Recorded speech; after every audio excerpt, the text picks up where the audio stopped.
Jusqu'à présent, la sirène du SAMU, c'était ça.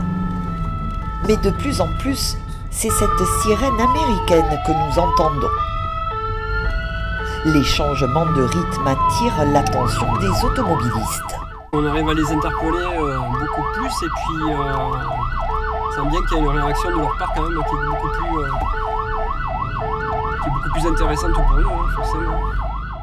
L'objectif de cette expérimentation, c'est de limiter les accrochages et les accidents impliquant les véhicules du SAMU.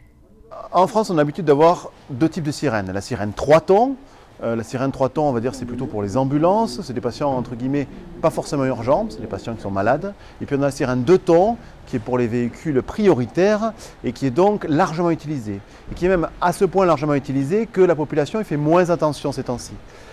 Donc nous, ce qu'on souhaitait faire, c'est clairement se distinguer de ces 2 tons et de ces 3 tons avec des bruits qu'on retrouve aux États-Unis. C'est des bruits que vous allez voir qu'on retrouve aux États-Unis et clairement, ça nous permet à nous vraiment d'attirer l'attention de la population et donc clairement de diminuer l'accidentologie.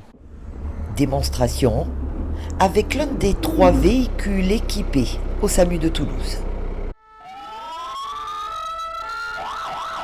Cette sirène américaine équipe déjà tous les véhicules d'aide médicale urgente d'Europe.